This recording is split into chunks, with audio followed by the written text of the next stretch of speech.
Good evening. Thank you for coming to the very first in history inaugural STEM Scholars Meeting.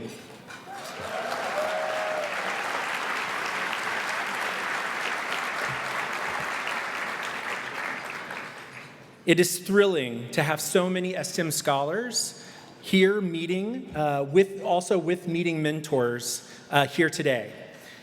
We hope that you attend as many plenary sessions and professional development workshops as possible, and that you make lots of new connections, both at the career fair, the career and education fair, but also in times like this, when you might be sitting next to fellow scholars that you haven't had the chance to meet. You might be sitting across from faculty from a different institution. You might even be sitting next to a future employer of yours. We are thrilled to have you here and to join with us today in this pretty monumentous occasion. I am Travis York. I serve as the head of AAAS's Diversity, Equity, Inclusion, and Accessibility externally facing work. I'm the head of our ISEED unit, which stands for Inclusive STEM Ecosystems for Equity and Diversity, and as a part of AAAS. And if you might not be as familiar with AAAS, that stands for the American Association for the Advancement of Science. We're the largest multidisciplinary science association in the world. And as part of that association, we're really, really excited to not only welcome you to this event, but to hopefully begin what may be a long journey of yours in and around AAAS as you think about your pathways through and around STEM. I also want to take a moment to give a brief land acknowledgement. For those of you that might be less familiar with what a land acknowledgement is, it's an indigenous tradition to honor the lands in which people might be convening or gathering, where many of us may live or work. And it's an opportunity to honor the elders, both past and current, for the tribal lands where we might be gathering. So as the son of a very proud half Choctaw, quarter Cherokee man, I said that in a very weird way. My dad, as the son of a proud father, right? I am very pleased to honor the indigenous lands in which we're gathering today, which include both the Anacostan and the Piscataway tribal territories in this both DC region and along into the Maryland, what we now call Maryland as a state. AAAS has had a long history of being committed to diversity, equity, and inclusion, and accessibility. In fact, our work in this space actually dates back to the early 1970s. And since those 1970s, where it was very not the in thing, AAAS began an intentional pathway of our work focused on broadening participation in STEM and really being at the forefront of the real acknowledgement that the progress of science, mathematics, engineering, medicine, did I miss something? Science, technology, the T, I forgot the T, and technology, that the progress of STEM and the ability for America to have an excellent STEM ecosystem is inextricably tied to our opportunities to provide every person in our society access to engage within STEM. For us at AAAS, we wholeheartedly acknowledge that science and the progress of science comes through idea generation. And we know through a body of research that the best ideas being put forth in high rates of innovation come from the opportunity to have multiple people from different backgrounds together working on problems. And so for us to have an excellent scientific enterprise, we must remove barriers into and through STEM and increase opportunity for all people into the STEM ecosystem. We started that work, as I said, back in 1970. We do that through organizing convenings, programs like this. We serve as a thought leader and knowledge disseminator through our science family of journals, through other publications that we produce or enable, and also through a line of research that we conduct ourselves. All of this is in support of increasing opportunity for all people to participate in STEM and making STEM pathways that serve all people equitably. Along with providing services to our over 120,000 members and publishing the weekly science journals, we run programs to support STEM ecosystems from K-12 through to workforce. The STEM Resources and Evaluation Center, or STEM Rec, as we like to call it, is one of about 24 programs that are focused on building the capacity of individuals to access and thrive within STEM, and focused on building the capacity of organizations to utilize more inclusive and equitable structures, processes, pathways, to really build the ecosystem of STEM to be fully capitalizing on the talent of our country. We're thrilled to be selected to host the REC. We competed with the National Science Foundation in an open competition to receive the REC award. And it's been really our privilege to work directly with our National Science Foundation partners, who I'll be mentioning in just a moment, to really envision what could this scholars meeting be, what the purpose and goals of this are, and to really think about how we better serve the STEM community, which not only includes all of you scholars here today, but many scholars back on your campuses, and PIs and co-PIs, faculty and project leaders across the country seeking to increase pathways for students from low-income backgrounds into and through STEM. I want to take a moment to thank and acknowledge the full AAAS REC team that make you aware of, and I want to make you aware of who they are so that you can reach out to them with any questions, seek help. They may also invite you to participate in an interview or a survey, and I don't want you to be like weirded out if somebody comes up to you and is like, hey, would you like to participate? So want to give you a chance to know who we are. So on the screen, you'll see the AAAS team, my colleagues, Dr. Iris Wagstaff, Dr. Michael Feeder, Dr. Tara King, Jamila Blake, Julius Najib, Rachel Stivers, and Janice Lim. You've been receiving lots of emails back and forth with all of them. And I want to take a moment to thank them in particular for their incredible work organizing this event.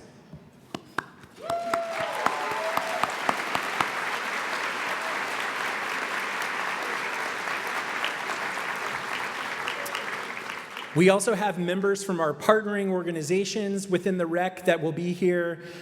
We have 3 team members that you can see on your screen here, Liz Davis, Joe Taylor, and Tia Clinton from AIR, American Institutes of Research. We also have Mercy Mungo and Taylor Leitner from QEM. And then we have Kavita Mitapali and Nina De La Alas from MNA, who provide evaluator technique. I think maybe Kavita over in the corner waving. Yes. So we'll be in and around. Yeah, thank you all. The final group that I want to introduce to you as far as part of our team is also our CERSI team, who hails from the University of Washington on the other side of the country, which include Liz Litzler. Liz sends her regards. Unfortunately, she's not able to join us for this meeting, but we also have Danny Freeman and Marianne Kellogg, who will be in and around, and you'll be seeing them as well. Now, our team doesn't start just here. I also want to take a moment to thank our advisory committee members. You can see those members on your screen. This is a group of industry leaders, researchers, STEM PIs, former STEM PIs, former NSF program officers who really help guide us and help us think about how we can serve the community better. There's also an STEM alum on this panel who you'll get to meet later on in a plenary session. So special thanks to all of those folks. I also want to acknowledge and thank our NSF program officers, especially the lead and co-leads of the STEM program. There are many NSF program officers who help make the STEM program run from a federal kind of standpoint.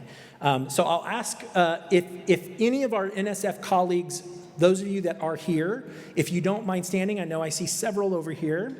Tom Kim, I see over here, Mike Ferrara, Elise Lockwood. These are our co-leads. And if there are any other program officers or NSF colleagues, please feel free to stand. I know there's a lot of program officers that'll be coming in and out of the meeting. These are the program officers that work tirelessly at NSF to make sure that we're funneling funds to support the entire science infrastructure in the U.S.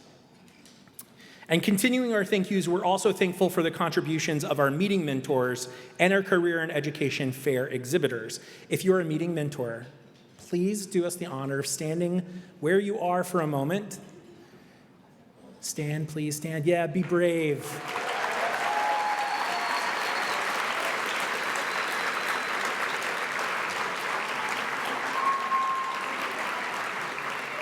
Thank you, meeting mentors. These meeting mentors have volunteered their time to come to the meeting and really serve in helping us pull off this incredible event. And we're grateful for their tireless support of their students. We're grateful that you were helping us navigate and helping students navigate to the meeting, and we'll be helping navigate throughout the rest of the time together. Now, the overarching goal of the REC is to increase the number of talented low-income students who obtain degrees in STEM and enter the STEM workforce. This annual scholars meeting is a critical piece in accomplishing that overall goal. This meeting, the meeting activities provide a unique opportunity to meet and build relationships with other students, other scholars in STEM and STEM programs, as well as build new relationships with potential graduate programs, employers, internships, and we want you to take advantage of all of that. Please make sure that you have access to the Whova app, hotly contested in the way to appropriately say Whova. I'll be accepting alternative pronunciations throughout the meeting. Whova.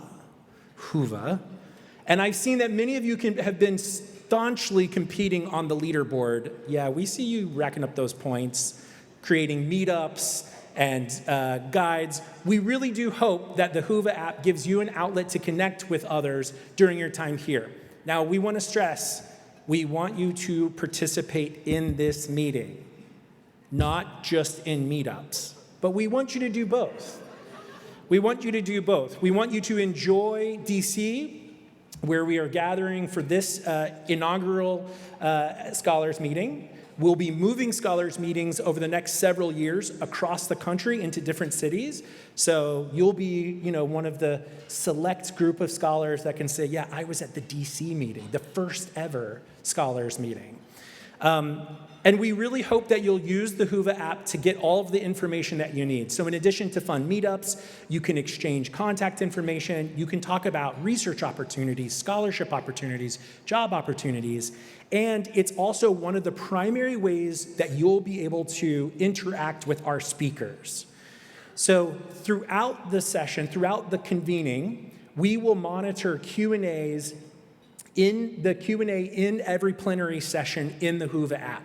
You'll notice that we have 3 floor mics. There's one here in the middle, and one over there, so kind of somewhat dispersed amongst you all. But those mics can be difficult to get to. There's a lot of us in this exciting space. And so our team will be also monitoring the Q&A chat in the Whova app, and we'll be lifting those questions into the Q&A. So if you have a difficult time getting to a mic, or if you prefer not to go to a mic and speak, you can also respond to or give us your questions in the app. We'll be monitoring those. The other nice function of that is you can upvote the questions that you see coming across from the community that are most of interest to you.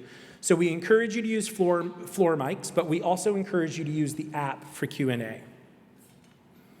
If you have any issues downloading or getting access to the app, please see one of our team members, so that we can make sure you have access to that. That's where bios are, the agenda, and all of the useful information. I know most of you, according to our stats, have downloaded that successfully, so great job. Throughout the conference, please let myself and my team know if you have any questions or concerns, and if you have suggestions for how we can do a better job.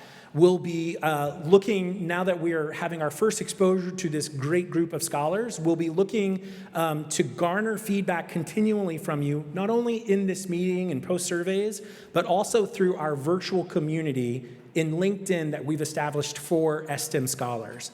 We'll be looking to that community to continue garnering advice and feedback on planning for future scholars meetings. So if you haven't already joined that LinkedIn private community for scholars, please let us know.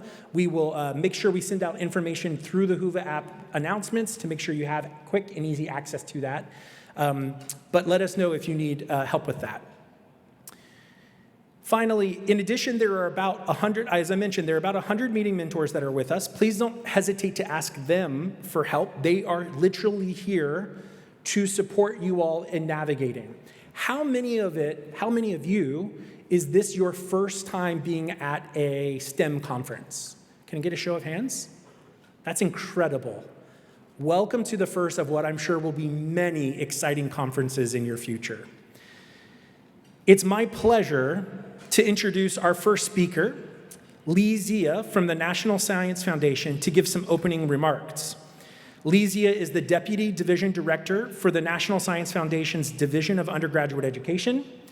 He served as the lead program director for the NSF National Science, Math, and Engineering and Technology Education Digital Library, or NSDL, program from its inception in 2000 to its sunsetting in 2010. During his career, he was notably a faculty member at University of New Hampshire and Commerce, Science, and Technology Fellow in the Office of the Senator John D. Rockefeller IV. Most recently, he has served as the lead program director for the STEM Talent Expansion Program, or STEP, and Jaye holds degrees in mathematics from the University of North Carolina, where he got his bachelor's, the University of Michigan, where he got his master's, and applied mathematics from Brown University, where he earned his PhD. Please join me in welcoming Dr. Jaye.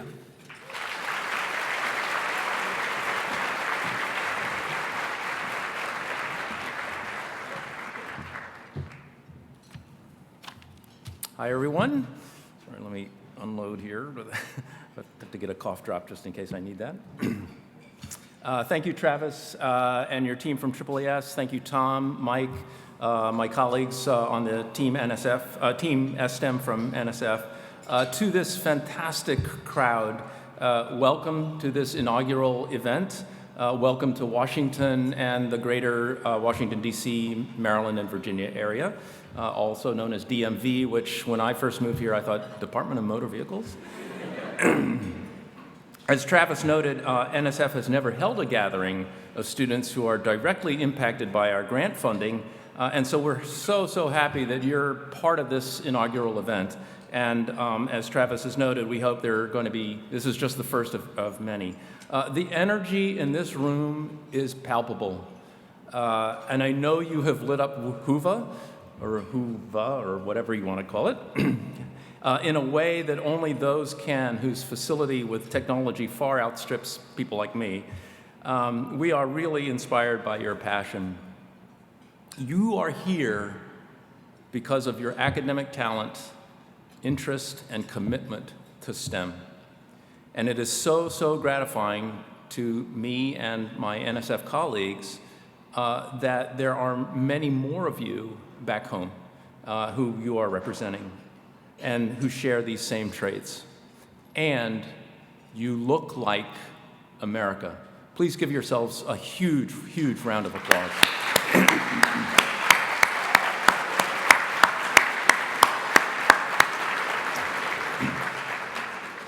A number of years ago, a story was circulating that went more or less like this.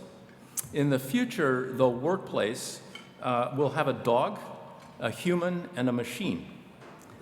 The human is there to feed the dog, and the dog is there to bite the human if the human should touch the machine. This story is a bit apocryphal, but there's always a little bit of truth in fiction. So just to be on the safe side, let me say out loud that I don't want that future. And I'm counting on you, scholars, to help shape that future so it doesn't come to be.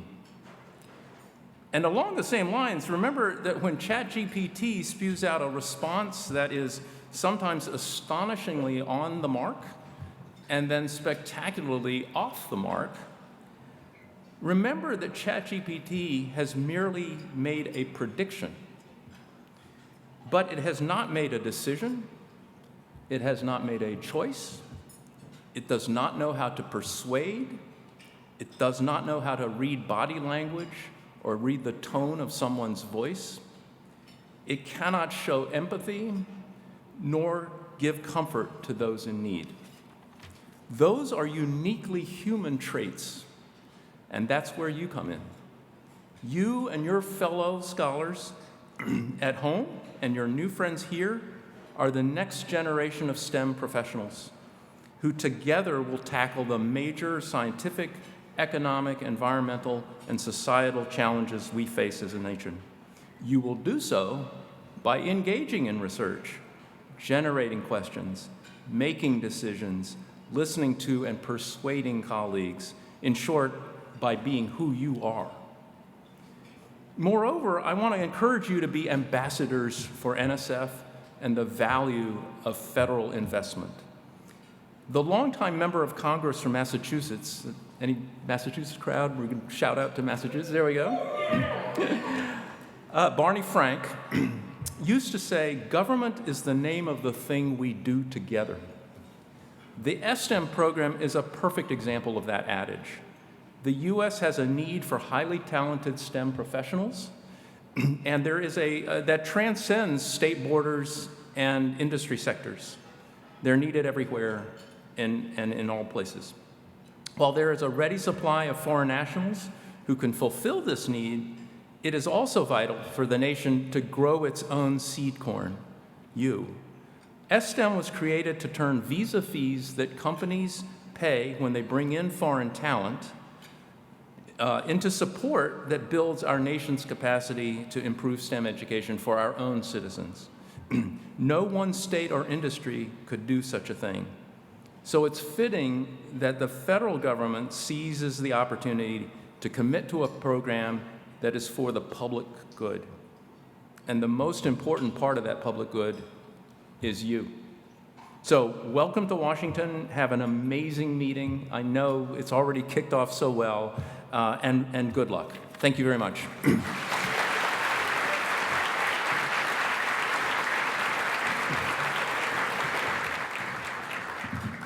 Thank you, Dr. Zia.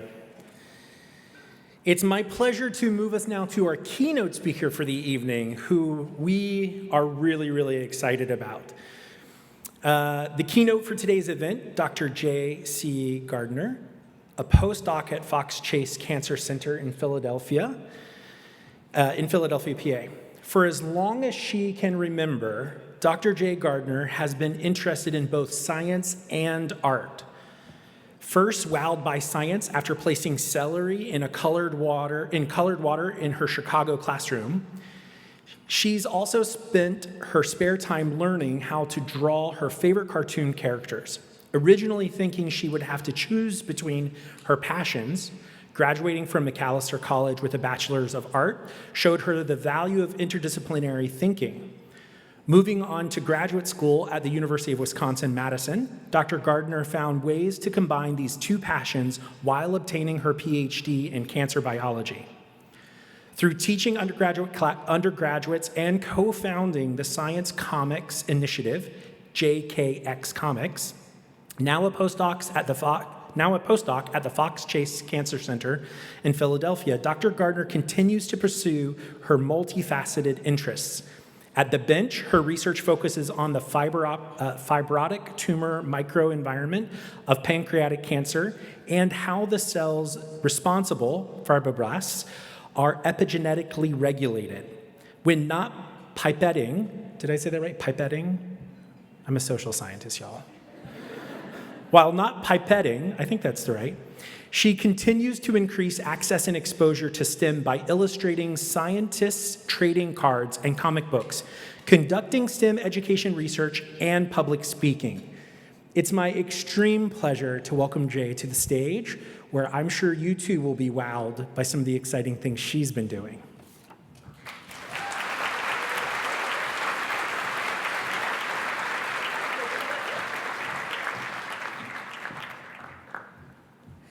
Wow, wow, wow, look at this room. This is very exciting, and I really wish I could have had something like this when I was at your career stage.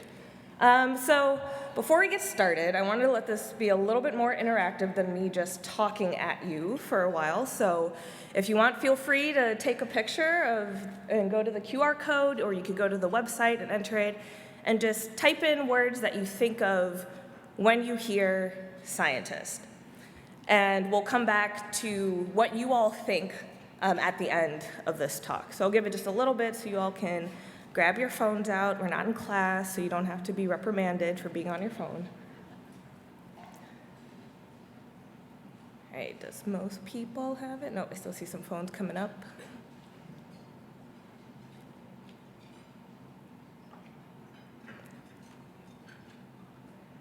Okay. So the reason why I'm asking you all to do this is because, granted, a little bit of spoilers from my introduction. Travis kind of gave my entire talk away, but I'm going to try and tell you that I'm not your average scientist, and at least show you that you don't have to be either. Or let's say STEMinist instead, because not everyone is in science. So if you get in a food coma because you just had all that delicious food, or just want to conk out because you just traveled, if you don't take anything else away from this talk, I just want you to know that the road to your career is not a straight line, so you need to enjoy all of the experiences that you have along the way. So everything that you're doing, if you're a non-trad traditional student, if you like doing sports, anything like that, just enjoy all of the things that you're doing along the way. All right, so as Travis already mentioned, my name is Jaye Gardiner. For anyone that likes basketball and knows the Michael Jordan before Michael Jordan, you can call me Dr. J. I'm also in Philadelphia, so that's relevant. If you don't, okay, cool, there were some laughters, okay. I use the she, her series of pronouns when you refer to me, and my official job title, as Travis mentioned, is a postdoctoral researcher. That just means that I have my PhD and I kept doing research. But unofficially, I think my jobs are really being a science communicator, so talking about science with people that don't get a chance to experience it, being a teacher as well as an illustrator. Just so you can kind of get to know me outside of that, so things that I really like doing are comics. That might make sense since Travis mentioned that I started a comics initiative. Reading, running, video games. I have pet bunnies, so I really like them in sleep. That's probably relatable to a lot of people. Things I dislike: chocolate, being tired goes with liking sleep, coffee, which is the opposite of that as well.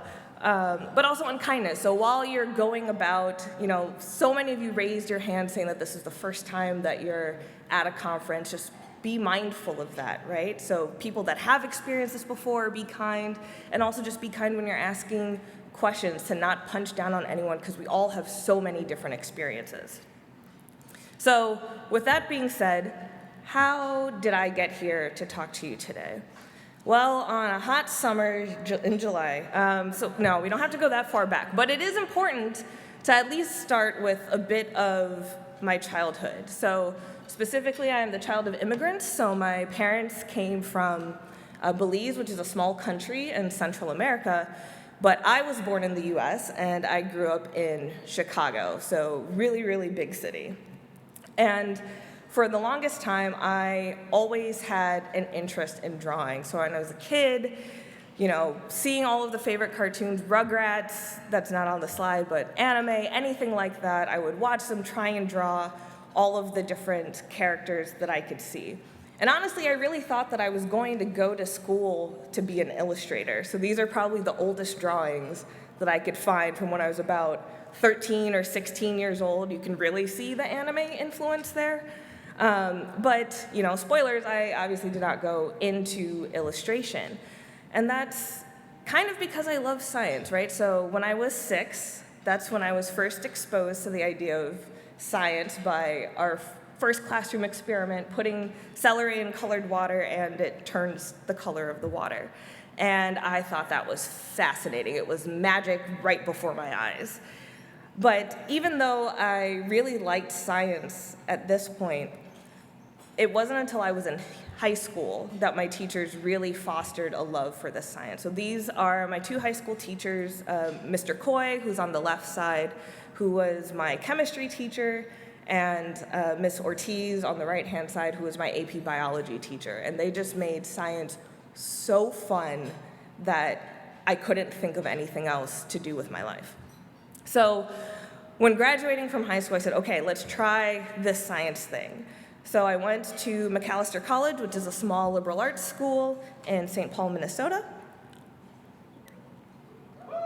Yeah, wait, we got some Macs here? Yeah, let's go, Scots. So there I majored in biology and also minored in chemistry, linguistics, and italicized Japanese. I took all the classes, but it's not officially on my transcript, but I did the work, so I like to say it. So at this point, going into college, I really knew that I loved science, but I really didn't know what a career in science even looked like. And so, just to remind you, I'm a first-generation American, but that also comes with me being a first-generation college student and graduate. So the images that I'm showing you on the slides are the differences from how I grew up in Chicago versus what it looked like for my parents where they grew up.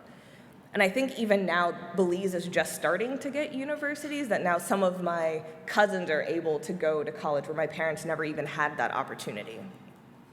So this is something that'll be really important for you all. So this is a different question than before. I promise we're gonna get to what you all think of when you hear the word scientist. But you can go to the same code if you still have it up, just refresh it and the slide should change. But what do you think you can do with a bachelor's degree specifically in STEM? So we're gonna crowdsource all of your knowledge and experiences so we can help each other out here.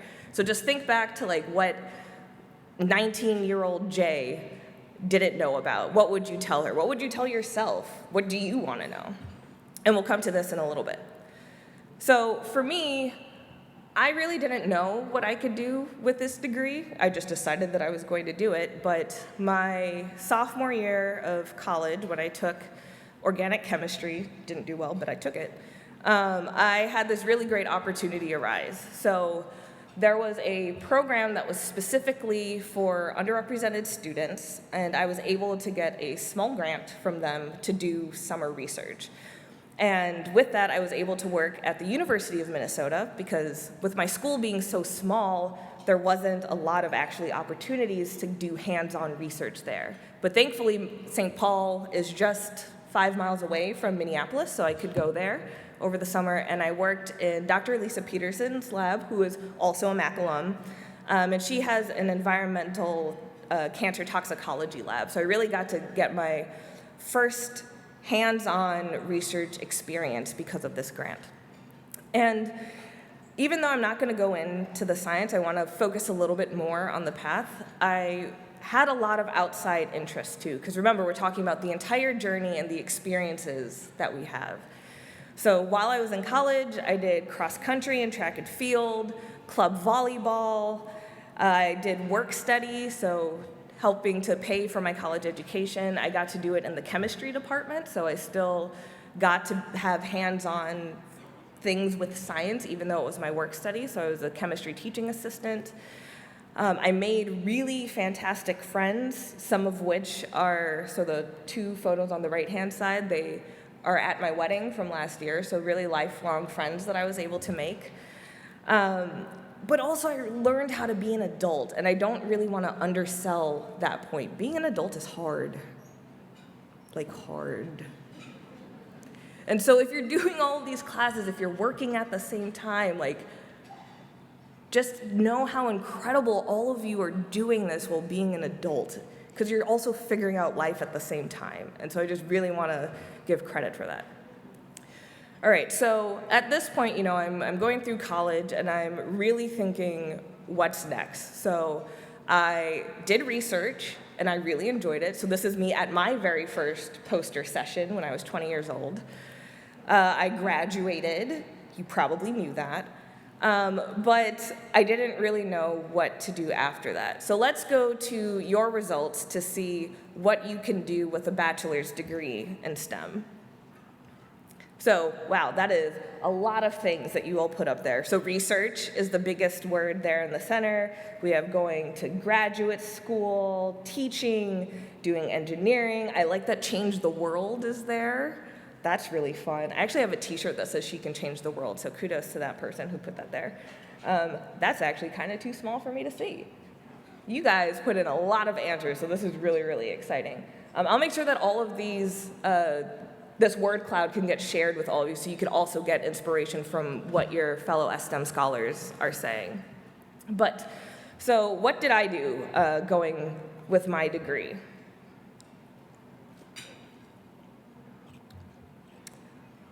So here are just some options that I thought of in hindsight, though. So it's very much 2020.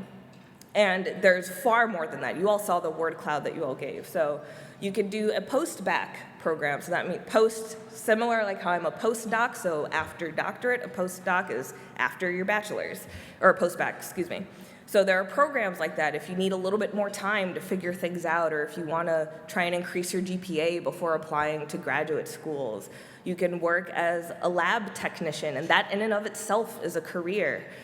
You can go on to your master's degree. Grad school is on that list. You can be a wildlife biologist if that's part of your realm, or even a museum guide, and that's just a small fraction of the things that you can do. But for me, I went on to grad school, so I went to the University of Wisconsin-Madison. So I am also, not in addition to being a fighting Scot, I am also a Badger. Yeah. And I was in the cancer biology program in the lab of Dr. Nathan Shearer, who there's an illustration on the slide. And one thing that I also want you to know that I literally did not know until I set foot onto UW's campus, you can be paid to receive your PhD. So remember, my families are immigrants, so I'm coming from a low-income background. My dad was the only one that was working, so he was supporting my family of 4. I had to take out loans to go to college, and then I decided to do more school and found out that I'm gonna be paid for it, like not the other way around. And that was really, really mind-boggling for me. So just so you can know like how much this is. So at UW-Madison, when I was there, my tuition was paid for, so by the professor whose lab that I worked in. But then I also received a stipend to live. So when I first started, it was about $25,000 a year, which was more than what my dad earned to support a family of 4, and I got that by myself. Now I think it's $28,000. It might have increased even more. But because I applied to other fellowships, actually from NSF, I got a graduate fellowship, and that increased my stipend even more. And so that has been so transformative for me just to have those sort of opportunities by going to graduate school. But I do need to note that the amount that you get can differ not only, first you can also defer your loans. So that was also a really great thing. So I had my loans from undergrad. I didn't have to pay them back because I was still considered a student. So the entire 6 years that I was in graduate school, all of the money I could save to go back towards my loan, but also just live, and that was really great. But the amounts that you get can vary from the program that you are in and also by the school that you're at. So don't take these numbers as a blanket, that's what it is. I just want to kind of expose you to that. Okay, so I'm in graduate school now, and I still had outside interests, so I'm not just being a scientist. So there, now I'm playing ultimate frisbee instead of volleyball. So my program, we did a summer league every year, and that was fun. They gave us free beer. It's Wisconsin, so that makes sense. But I also had really, really cool opportunities. So there was a teaching fellows program where I was trained how to teach, and I actually got to develop and teach my own class for first-year undergraduates coming in. If any of you pay attention to football, one of them was TJ Edwards, who is now on the defensive line of the Chicago Bears, so also yay, Chicago. But I also was really, really heavily involved with mentoring just to try and keep paying it forward for everything that was paid forward for me. Kept making more really, really great friends, and learned now how to be a working adult. So now being in lab, you still take classes your first 2 years while in graduate school, so now I'm kind of balancing even more than I did when I was an undergrad, and I had to learn how to do that. But what was really fun for me during this time is that I also was able to rediscover my interest in art that I had from when I was a kid. So that's kind of what Travis mentioned, that when I was in graduate school with these two lovely individuals, Dr. Qua Tran and Dr. Kelly Montgomery, we started JKX Comics. And we weren't doctors when we started this, but now we all are. We've gone on to different institutions, all graduated, and have still been doing this for about 8 years now. And what we really want to do is to make the science that we learn far more accessible than it has been to us. So on the screen are 2 different examples of comics that I created for Black History Month, just because there's so much cool things around us. Literally everything that we interact with is STEM in some way. So on the left-hand side are 2 panels from a comic about Jerry Lawson.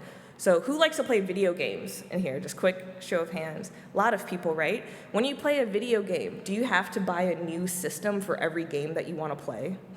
No, right? You can change out the cartridges. That's thanks to Jerry Lawson, a Black man who learned that figured out that the Intel chip that just came out could be used to take an arcade video game and make it really small and much more portable. That wasn't his job. He worked in air conditioning. He just did it in his garage because he had an idea and he went after it. On the right is Marie Van Brittan Brown. Her official job was in STEM. So she was a nurse that lived in New York. But because her job hours were opposite to that of her husband, she wanted to feel safe when she was at home in the Bronx.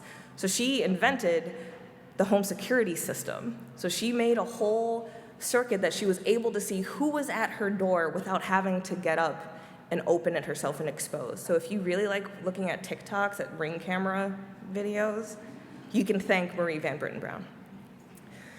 But we don't just focus on, people from the past and what they've done. We also like to make comics about people that are actively doing science right now. So like you all that are actively doing science. And this series of comics that we made, so there are 7 different comic books that we made about graduate students, postdoc professors at the University of Wisconsin, and they're all free, so if you want, feel free to go to the website, jkxcomics.com, and check them out. So they'll never be behind a paywall because that kind of defeats the purpose of, making it accessible. Okay, so all of that is to say, because I did a lot of things, right? I just kind of talked for a while, and so I'm going to take a drink of water.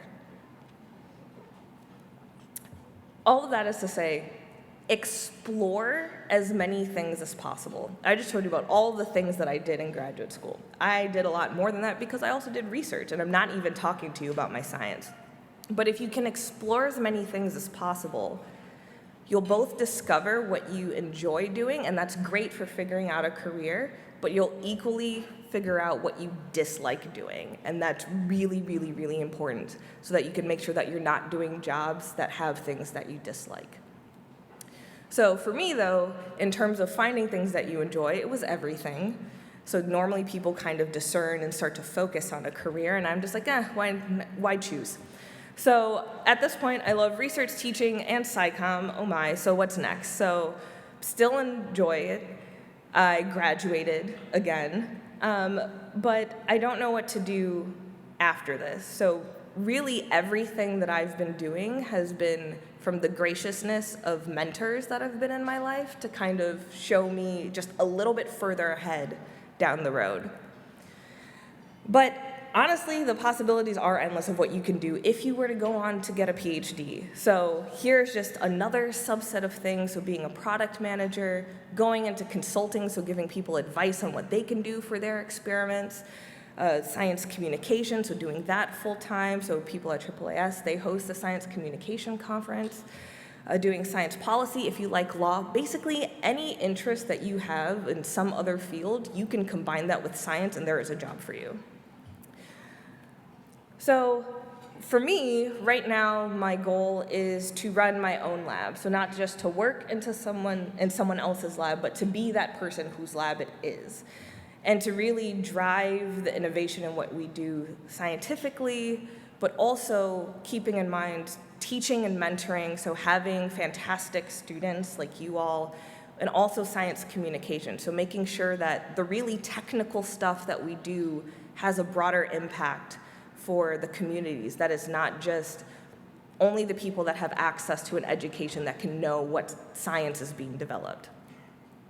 So what I'm doing now is a postdoc at the Fox Chase Cancer Center in the lab of Dr. Edna Kuckerman, that's an illustration of her, and really looking at the tumor microenvironment, which is really different from what I did in my PhD. So I failed to mention that, but I worked on HIV, so viruses, for my PhD, and I completely switched gears to working on pancreatic cancer now.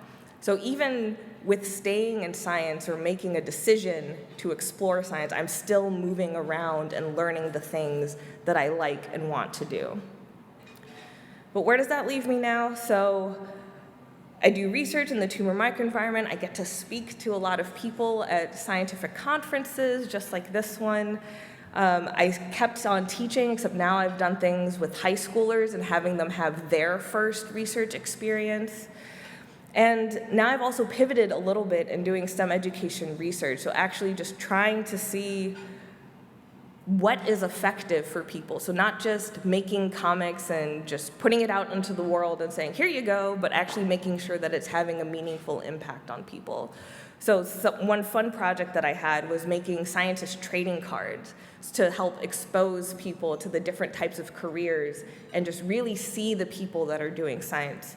And if you want to see any of them, you can go to the link that's on this slide right now. But I really thought that I had to choose between all of these different passions that I had. And when I first started, it was only art and then science, right? I only had two things that I was going between, but now I have teaching, I have STEM education research, I have viruses, I have cancer, I have so many different interests.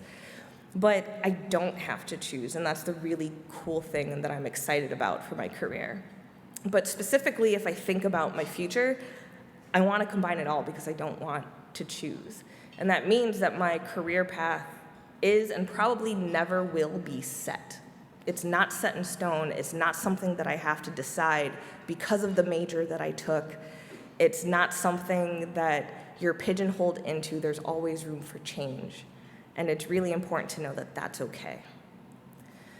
All right, so am I your average scientist? This is the question that I asked you at the very beginning. So let's see what you thought. Again, a lot of things. So the first things, so both what you can do with the degree and when you think of scientists, research is the number one answer. But we also see intelligent, experiments. I hope I'm intelligent. Let's see, curious, yeah, curiosity, creativity, oh, that's nice, it's on there, chemistry, a lot of really, really different things. So, again, those words are so small for me to read. So, I'm gonna let you decide if I am your average scientist. But the one thing that I do know is that, if we go back, is that all of the things that I have done along the way make me a better scientist. So thank you so much for having me. I would be very, very open to take any of your questions that you might have, and if you want to contact me in any way, feel free to snap a picture of this and shoot me an email if I don't respond right away. I'm also applying to faculty jobs right now, so it's not you, I promise. I'm doing a lot of things. Thank you. Yes, thank you. I have to stand over here. Feedback. Thank you, Jay. Wasn't that exciting? I have a couple quick announcements for you. We're going to dive into Q&A, so start thinking about what you want to ask either through Whova. Again, I'm plugging that if you go into your agenda and if you click Opening Plenary, then there's a Q&A button. I know it's a couple clicks. I know we don't like clicking, but still. That's where you can put your Q&A. And speaking of Ethan St. John from Jacksonville State University. Can you shoot your hand up? Oh, I see you. Thank you for asking the very first question. Round of applause. That's a brave thing to do. I don't like doing that myself. We are liberal with our praise. I'm going to come to your question in just a moment. I just wanted to spur you all into thinking. Again, you can also line up at the 3 mics, and I will kind of call on people somewhat judiciously. I also want to let you know that we're running about 15 minutes behind on our agenda. That's okay. We've already alerted the poster session and the exhibit hall. So if you're one of those incredible folks that are going to be presenting a poster in the first round, you have some extra time. Don't worry, we got you covered. So our first question that I'd like to toss to our incredible keynote speaker. By the way, if you haven't looked in your photo section of the Whova app, I snapped a picture of her shoes because probably some of you can't see them, and you need to. Converses. They're there. I did a life. close-up for you all. Jay, what or who inspired you to join the STEM field, and has it been rewarding in your opinion? I think we heard from your talk some of this. Yeah, so it's definitely been rewarding. I have a lot more flexibility in my job than most places. So the one kind of cool thing, so there are problems with academia, I'm not gonna deny that. But a really cool thing about it is that I don't have to have set hours. So if I'm sick, if I don't feel well in the morning, if I need to make an emergency trip home, my schedule is much more flexible, and that's really, really nice. And I also don't have to track my hours, so I don't have to like accumulate certain number of days to be able to go on vacation. But for who inspired me to go into STEM, I think it was really my teachers that just made it so fun. So when I say so fun, my high school chemistry teacher, Mr. Coy, he is also a musician. And so he brought music into our chemistry classroom. So if anyone likes classic rock and knows the song Stairway to Heaven, we made a parody chemistry video of that called Stairway to Boron. Because if you look at the periodic table, there is a little stairway that divides it to boron. And that was when I was 15, and I still remember this. So he just made science so fun that I really couldn't think of anything else that I wanted to do. And I was just really fortunate to not have anyone to make me hate it that I would drop out. We have a lot of questions coming in. I'm yay. really impressed with all of you. I just want to say that, and thank you for your upvoting as well. Okay, next question for you. We won't be able to get to all of these, but just so you know, speakers can continue to answer your questions in the apps after the sessions are over, so keep an eye if we don't get to your question. In school, did you ever feel like quitting? And what kept you going if you did? That's a good question. So there are things that I wanted to quit, but I didn't want to quit school. So I was actually the opposite and wanted to be in school for forever. So when I was 4 years old, I had a Minnie Mouse backpack, and I would pantomime literally every day that I was going to school to mimic my older brother, who's 9 years older than me. So I couldn't wait to be in school. My mom will always say that when she went to register me for kindergarten, she forgot like my birth certificate because it'd been 9 years since she did it with my brother. And I couldn't start that instant. And I was like, I have to wait longer. Like, it's her favorite story of mine. But there were plenty of things that were really hard. And some things, I did let go. So I really like biology. I cannot understand and try as I will, I know I just won't, physics. Physics and I don't get along. Yeah. I'm not saying physics is bad, just physics and I do not get along. And when I was in college, I went to every office hour, I kept working on every problem set, and I still had a D halfway through the semester. And the only reason why I was taking that physics class is because so McAllister didn't have a biochemistry major, but you can either major in biology or chemistry and get an emphasis in biochemistry. And so I was trying to do that. And it was so bad that at a point, my academic advisor had said, Jay, are those 3 extra words on your transcript worth it? And I went, you're right, and I dropped the class.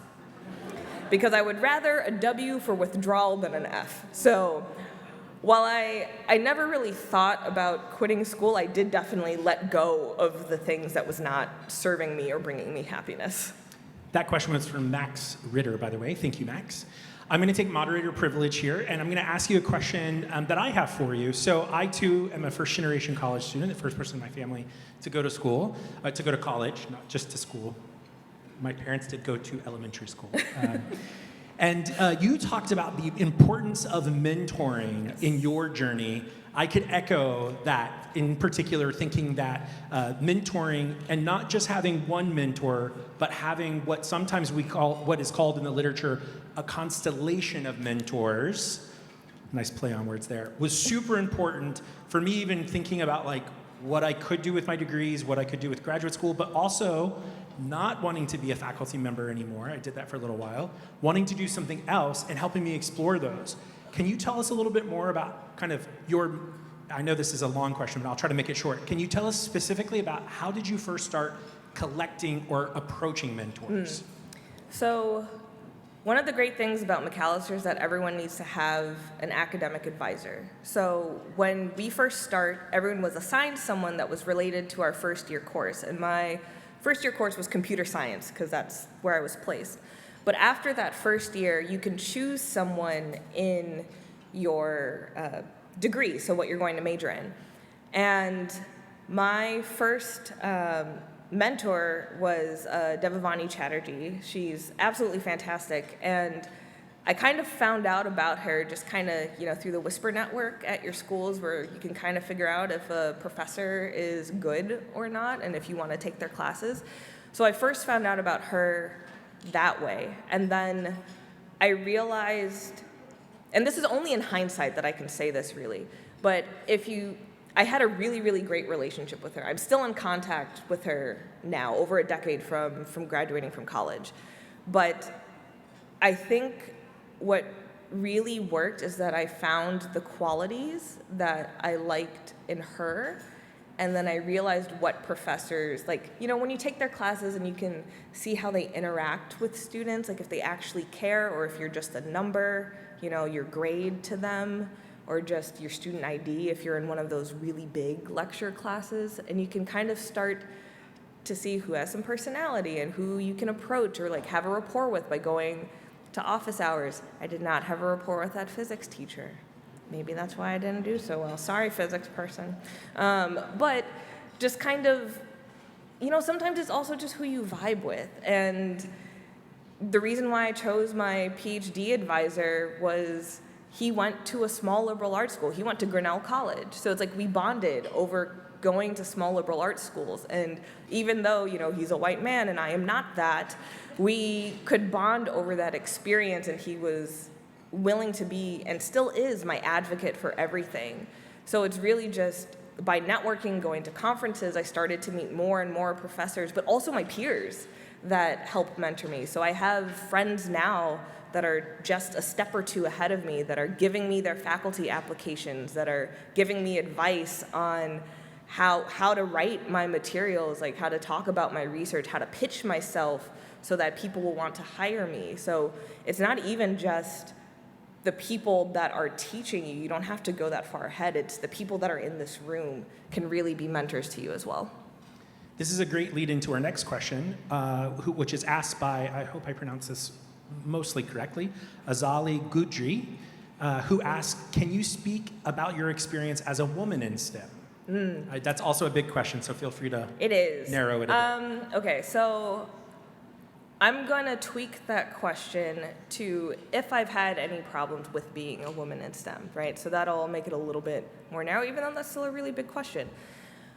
Mostly not, but there are ways that people will try to undermine you. And kind of if you're aware of it now, and also to all of the non-women in this room to be allies, right? So if you constantly see someone being spoken over when they're trying to get their ideas across, sometimes it's easier for you as a man to interject, and you can say, oh wait, I think she was trying to say something. and kind of pass the metaphorical mic back to her.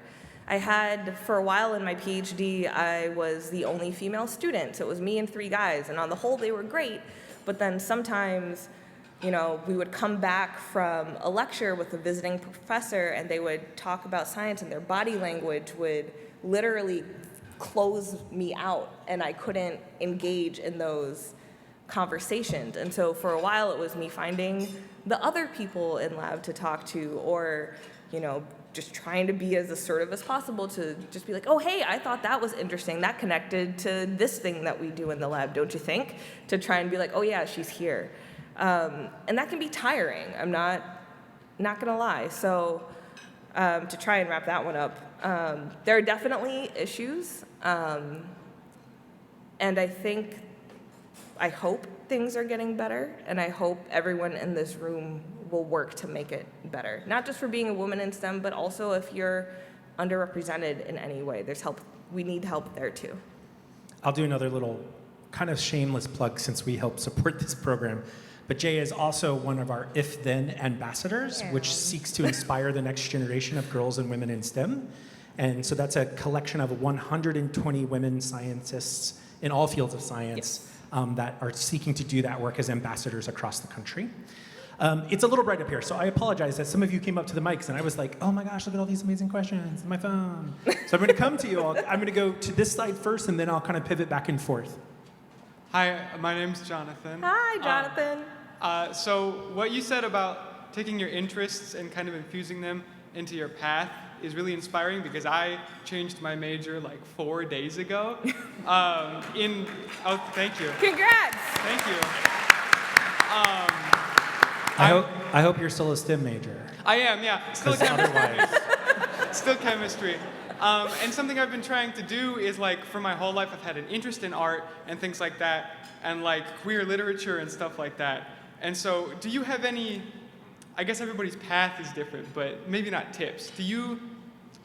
What have you learned to help you infuse your identity into your path in STEM, whether it be traditional STEM settings or otherwise? Like, how can I kind of follow in your footsteps and be personal in my STEM life? Well, I think part of it comes down to the things that you enjoy, right? So you mentioned that you like queer literature. If it's reading it or if it's writing it, write about it and like intersect it with your STEM identity. So in case anyone has read, oh, now I'm going to blank on the name of the novel. The author is Brandon Taylor. I went to grad school with him, and he left his PhD in biochemistry and got into a really well-renowned creative writing program. And I think his first book kind of came out of it, but it also details, it's fiction, but it's also detailing a queer black man that was in STEM, which was him, right? So even though he left STEM, he still is talking about it and finding that intersection. I know someone who, I think she double majored or did, sometimes you can kind of do a minor when you do your PhD too, and she does astrophysics and also folklore. Ooh. And she combines that. Moya McTeer is her name, Moiya. That's really cool. Yeah, so just kind of really find whatever, Marie Kondo it, whatever sparks joy. And just, I don't think there's a way that you could not put yourself into something, would be the short answer. Okay, that makes sense. Thank you so much. I You're appreciate welcome. thank you all. I know we're not going to be able to get to everybody's questions that are at the mics, but I'm going to try to go in order that you all came up, and we'll go as long as we can. Please keep your questions short if you don't mind. Yes, ma'am. Sorry, I'm not at the height where I can speak into it. Hi, my name's Angie, and I just want to say it's really good to know that there's somebody else who's not only a woman in STEM, but also a first-gen student. My dad just started college, not long after I did, so. It's awesome. Thank you. He would be really excited to see that I'm here.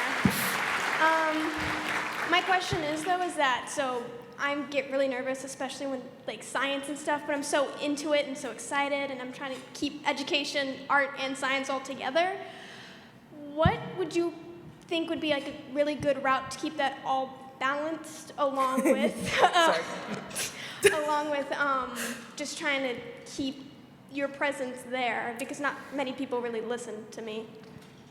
So balance is hard, and I think it's fiction.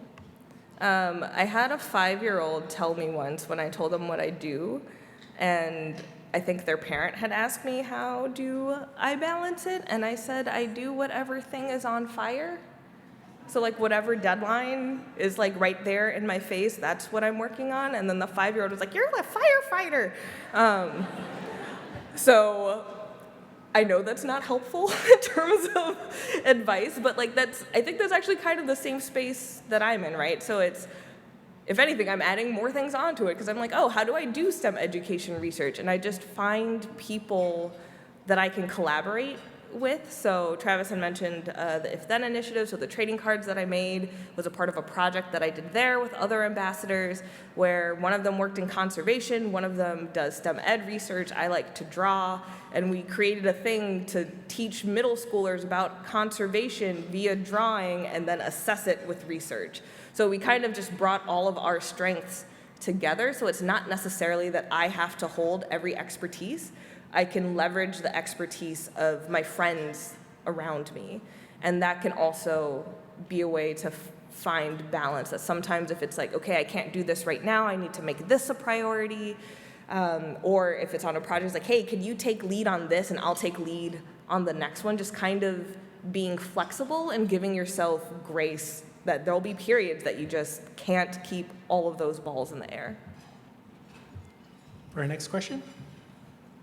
Hello, my name is Vinelli Francisco. I'm currently a senior, and I'm kind of like at that point in my life where I'm deciding what to do after college.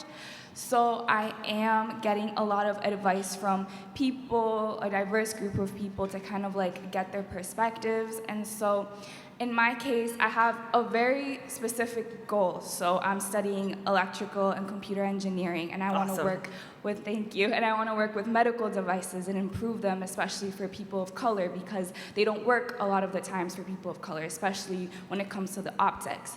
And so that's a very specific category of electrical engineering, and some of the advice that I've been getting kind of is around the idea that maybe I'll have to kind of diverge from that, do other things before I get to that point. But I do want to get there, you know, as soon as possible because that is my passion. So I kind of wanted to ask your advice on that. So I would also agree about sometimes it's not so direct. So to use an example from my life, so my PhD was on HIV virology. And at some point during my PhD, I noticed that the cells were infected with virus. They moved differently than the cells that weren't. And all of my classes and all of the lectures that I heard around me were in cancer biology, because that was the field, or that was the program that I was in, but that's not what I was directly studying. But because of that, I started to kind of get this new idea of like, oh, in cancer biology, there's this idea of the tumor microenvironment that is not just the tumor cells themselves, but they change what's around them, and that also contributes to disease. But because I'm in a virology lab, I went, wait, can viruses do the same thing? Is there a viral microenvironment? I came up with that idea my first year of my PhD. That's what I'm going to pitch to do as a professor. So that's what I'm putting in the job applications for. But in order to get to that point, that question that I wanted to answer, I had to finish my PhD first, but then I said, okay, I have the virology side, but how do I understand what the environment is doing? Let me go do research in that, which is why I'm now working in pancreatic cancer, because it's almost all tumor microenvironment, to really learn how that system works so that I can have the knowledge to combine it myself. So kind of the same way, you know, there might be a task and you break it down into smaller tasks to do it, there might be different subjects that you can focus on that all build towards that goal that you have. Okay, thank you. Again, please ask quick questions. I'm very verbose, so it's probably me and not them. I wasn't going to say that to you because I'm standing next to you on the stage. I'm self-aware, it's okay. Hello, my name is Tolu. I'm from the University of District of Columbia. I'm studying civil engineering. I'm going to try my best to make it a quick question. So obviously you went through a lot of events in your life, and I was wondering if there was a possible way of not changing present you. Would you have done anything differently, and what would you have done differently? Great, succinct question. Yeah, but that's a really open-ended one. Yeah, I know. It's on you Again, now to give it's a not them, precise it is me. answer. Would I change anything? I don't know. I probably would have dropped physics sooner.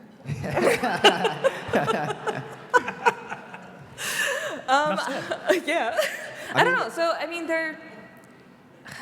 You can give it's a him some- really hard question, right? Because sure, I could have been like, oh, maybe I would have taken art classes while I was in college, and that would have helped propel me further now. But the reason why I am the way that I am is because of all of those experiences. So I don't think I would change anything, except for physics. Okay, I think this will be our last question. I'm sorry. I'm Hello. sorry for the gentleman still standing. I'm so sorry. My name is Farouk Siddiqui. I'm also from Chicago. Nice. Yeah, gotta represent. I'm from College of DuPage. I'm majoring in cybersecurity. My question is, throughout your education career and journey in general, what was your biggest fear and how did you overcome that? Again, really big questions. Just snakes.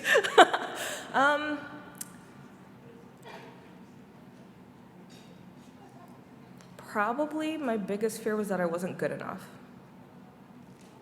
So, because of being first gen, I had no roadmap of what any of this was. And I felt they didn't pressure me, but I think at some point there was almost this expectation that I was going to be the one to advance, or I had to live out the dreams that my parents could never realize. And again, they've never pushed me for that. They let me explore, do whatever I want. I don't know if I've gotten over that, which can be a very sobering answer. But I think over time, I've learned confidence to do it anyway. Do it scared. Do it not knowing what the next step is. And that can be powerful in and of itself. And sometimes it can also just be chaotic, but sometimes you just kind of have to go with it and, I guess trust the process. That's an incredible answer. I will add to this as somebody who can resonate. I think one of the most powerful things we can ask ourselves when we're feeling what we might feel as originally scared or nervous is to ask ourselves, do I feel uncomfortable or do I feel unsafe? If you feel unsafe, you should remove yourself or find somebody to help you. And I don't just mean like, am I physically unsafe in this moment? You should also move from that as well. But if you're in a situation where you're like, I don't feel safe, get help. If you can say, I don't feel comfortable, then you can start to explore, do I not feel comfortable because I'm growing? And that's a really powerful thing for us to disentangle some of those emotions. Can you all thank this incredible speaker with us again?